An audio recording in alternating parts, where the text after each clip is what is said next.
Sejam todos bem-vindos novamente ao nosso curso de Teoria do Estado Moderno e Contemporâneo. Eu sou o professor Luiz Fernandes Garbosa. Nós estamos examinando detidamente, aula após aula, o Estado e fazendo várias considerações sobre ele. Eu ressalto que o nosso curso é voltado para acadêmicos de graduação do curso de Direito e que nós temos que ser um pouco superficiais em função de limites de tempo, né, aqui no nosso curso, nas aulas gravadas. Mas eu ressalto que os senhores poderão ter acesso ao nosso livro, que tem o título exatamente Teoria do Estado Moderno e Contemporâneo, em que esses tópicos são tratados com muito mais profundidade, e esse livro é de livre download, não há custo algum, é um livro, um e-book em PDF. Então, os senhores procurem Teoria do Estado Moderno e Contemporâneo, o professor Luiz Fernandes Garbosa, e coautoria com a professora Gesiela Ienso, e nós somos dois professores aqui da Universidade Federal de Mato Grosso do Sul, e os senhores terão um material de apoio importante para aprofundar essas temáticas que nós estamos vendo com certa brevidade nas aulas gravadas, ok? Na aula presente, na aula anterior, nós terminamos aquela parte introdutória, examinamos algumas fases ou etapas, os tipos históricos de Estado, desde o Estado absolutista até o Estado democrático de direito.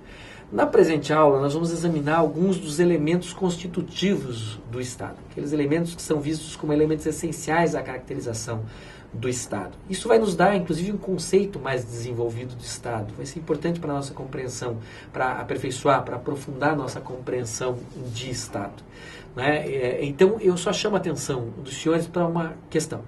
Alguns autores tratam esses elementos como elementos constitutivos, ou seja, para esses autores, esses elementos que nós vamos tratar são parte integrante do Estado, né? O Estado é a soma desses elementos, de certa maneira. Alguns autores não concordam com esse ponto de vista. Alguns autores dizem que isso não é exatamente o Estado, mas que são pré-condições. São condições para a existência do Estado. Então, depois que eu terminar a explicação desses elementos, eu vou fazer um novo fechamento sobre isso. Só faço essa ressalva desde já. O que aqui aparece para nós como elementos constitutivos do próprio Estado, para alguns autores não são elementos constitutivos.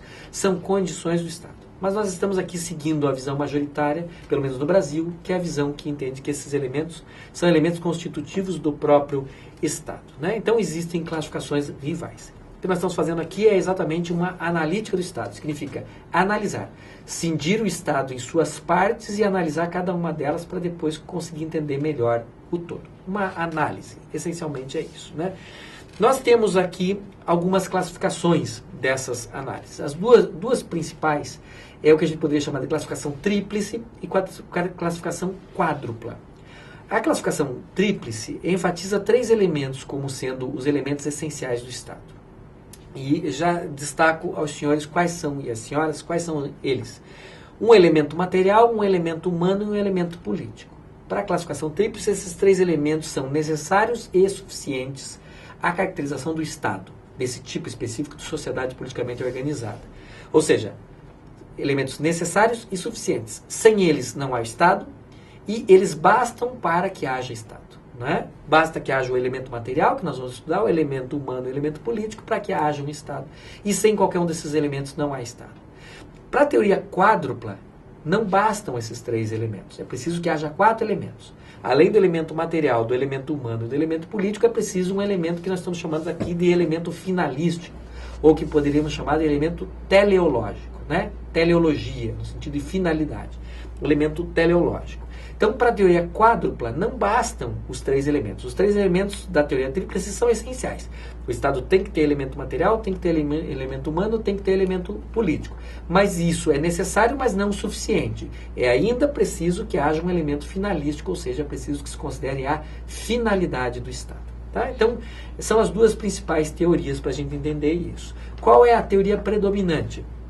É a teoria tríplice. Para a maioria dos estados, bastam os 3 elementos iniciais, não sendo necessário o 4º elemento, o elemento finalístico. Né? A outra teoria é uma teoria menos relevante, menos presente. Qual é o elemento material do Estado? Normalmente é aquele elemento chamado território. Nós já fizemos menção aqui várias vezes ao elemento territorial, né? E aqui nós vamos ser explícitos sobre isso.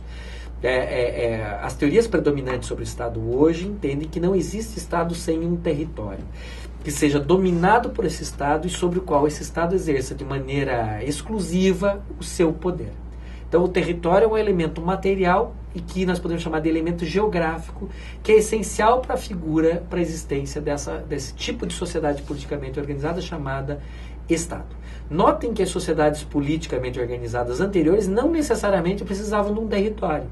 Por exemplo, uma chefia podia ser um grupo nômade, um grupamento humano nômade, tem pessoas que fazem parte e tem poder político. Mas exatamente pela condição de nomadismo, por serem contingentes humanos não sedentarizados, não fixados a um território, essa sociedade política não tem território.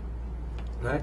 Nós temos vários tipos de sociedades humanas que não têm território, mas o Estado é uma sociedade politicamente organizada que, por definição, é sedentária. Significa, é uma sociedade fixada em um território.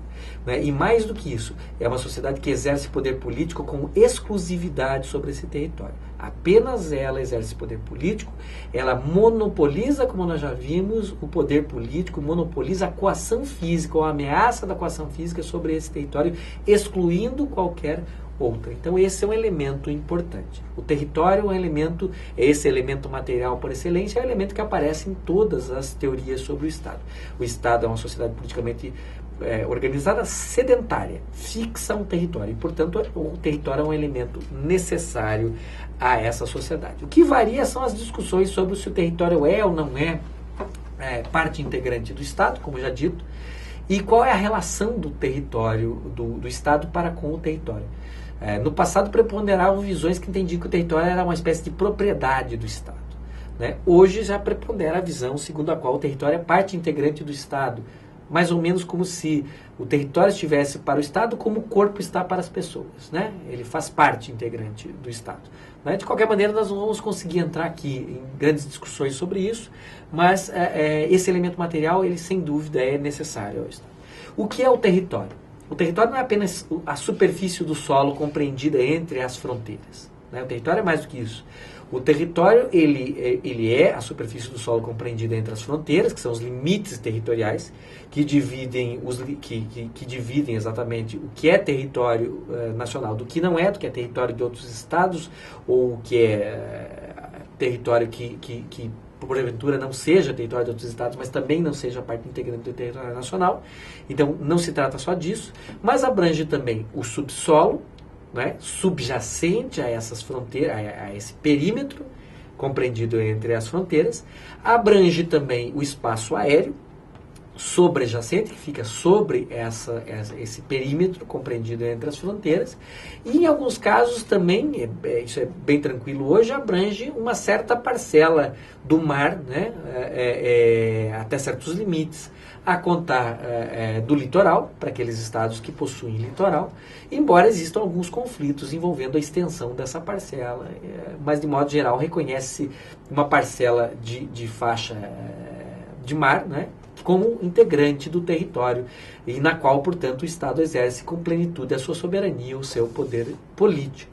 Então, o território é a superfície, mas também é o espaço aéreo sobrejacente, o subsolo subjacente e, para aqueles estados que são estados litorâneos, também uma faixa de mar, que é o mar territorial, sobre o qual ele detém poder político e se considera que esse mar é parte integrante do território. É isso que nós temos como partes integrantes do território.